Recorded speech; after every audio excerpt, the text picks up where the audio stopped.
لوگوں کے رویے خود پر حاوی مت ہونے دیں۔ یقین جانیں اس سے صرف اپنا آپ برباد ہوتا ہے اور حاصل کچھ بھی نہیں ہوتا۔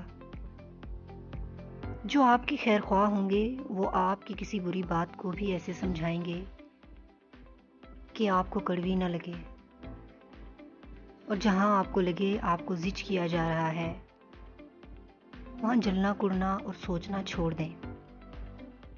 خود کی قدر کریں، آپ فضول نہیں ہیں۔ زندگی میں ہر امید ضروری نہیں کہ پوری ہو جائے، ہر چیز ضروری نہیں کہ حاصل ہو جائے۔ سو قربان کرنا سیکھیں اس کو جو حاصل نہیں ہوا، اور صبر کرنا سیکھیں اس پر جو حاصل کر کے کھو دیا۔ یقیناً آپ کے لیے آپ کے رب کے پاس اس صبر اور قربانی کا بہترین بدلہ ہوگا۔ ہر کسی کے نصیب میں نہیں ہوتا دوسروں کو اپنے عمل سے خوش کرنا، تو اگر آپ میں یہ گر ہے تو ضرور استعمال کریں۔ جب اللہ کے بندے آپ سے خوش ہوں گے تو اللہ آپ سے خوش ہوگا، اور اس سے اچھا سودا بھلا کیا ہو سکتا ہے۔ ویسے بھی اللہ کی نسبت اللہ کی مخلوق کو راضی کرنا زیادہ مشکل ہے۔ اللہ تو آپ کی ایک سچی توبہ پر معاف فرما دیتا ہے۔ لہٰذا کوشش کیا کریں کہ آپ کا عمل دوسروں کو مطمئن کر دینے والا ہو، آپ کی ذات دوسروں کے لیے سکون کا باعث بنے۔ یقیناً اس سے بڑھ کر اچھا کوئی سودا نہیں۔ یہ اللہ سے لا حاصل کی شکوے شکایتیں گلے اس وقت تک ہی کرتا ہے انسان جب تک اس کے پاس جو بھی حاصل ہے اس کا شکر ادا نہیں کرتا، یا شکر ادا کرتا بھی ہے تو اس کی قدر نہیں کرتا۔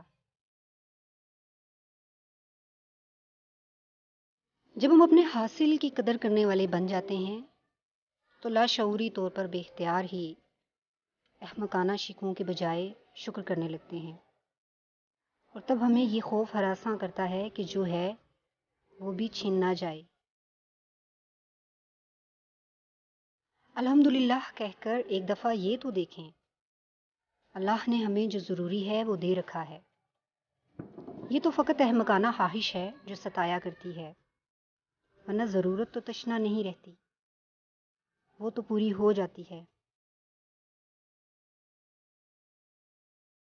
بس جب حاصل کے چھن جانے کا ڈر بیٹھ جائے تو الحمدللہ کے علاوہ کوئی بات یاد نہیں رہتی، اور یہ مقام سمجھداری کی پہلی سیڑھی پر پہلا قدم ہوتا ہے۔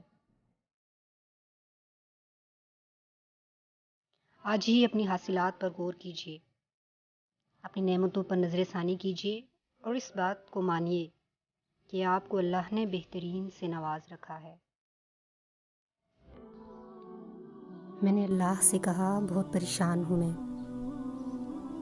دل کی گہرائیوں سے آواز آئی،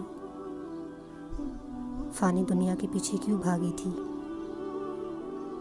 میں نے اللہ کو بتایا میں غمگین ہوں۔ دل پھر بول اٹھا، کس نے کہا تھا خاک کے پتلے سے امید لگاؤ؟